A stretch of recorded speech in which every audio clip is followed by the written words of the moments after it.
Hi, St. Ambrose family. Father Dan has asked me to say a few words about where we are with our current situation of COVID-19 and where we're headed. COVID-19 has impacted us all in ways we never expected. Our daily lives now consist of frequent hand washing, social distancing from our families and friends, and masking up for those moments that were outside the confines of our own home. These new norms have caused us to socialize differently, to gather differently, and certainly to pray differently. But as Christians, we've been tasked with loving our neighbors as ourselves.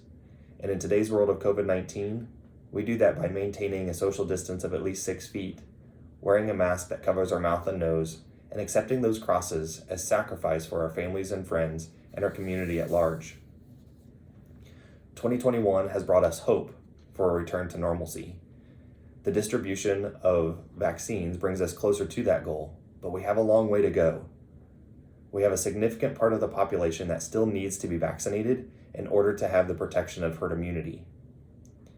The World Health Organization, the Centers for Disease Control and Prevention, the Indiana State Health Department, and numerous other medical and scientific organizations and their leaders have worked tirelessly to bring us the best guidance in how to protect ourselves and each other.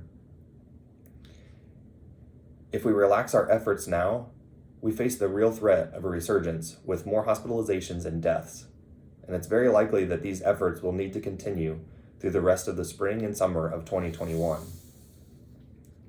St. Ambrose Parish community has certainly been affected by the pandemic, and when we're able to gather together again, filling the entire church for our liturgies and our celebrations, our congregation will no doubt look different. And some of those who we cherish seeing every week now worship with the angels and saints.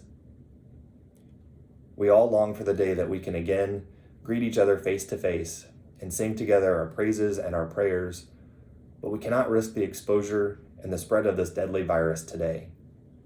This pandemic has taught me and retaught me that our God is a big God, and He hears our prayers no matter where we join, whether it be virtually from our home or in the pews of the church. I know that I cannot wait to be back in the pew or behind the piano at St. Ambrose, but I trust in God's timing and in His wisdom to get me there. So as we move through the next weeks and months, I ask that you continue to pray for all those that are suffering from the terrible effects of this virus and all the healthcare workers that are caring for them as well. But we also give thanks. We give God thanks for the many blessings that He continues to bestow on us. And right now, I'm incredibly grateful for the wisdom and the knowledge that He's given scientists to develop a vaccine to help protect us.